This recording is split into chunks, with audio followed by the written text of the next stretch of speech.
بسم الله الرحمن الرحيم.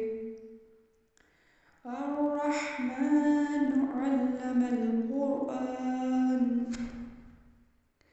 خلق الإنسان علمه البيان. الشمس والقمر بحسبان، والنجم والشجر يسجدان. والسماء رفعها ووضع الميزان ألا تطغوا في الميزان، وأقيموا الوزن بالقسط ولا تخسروا الميزان.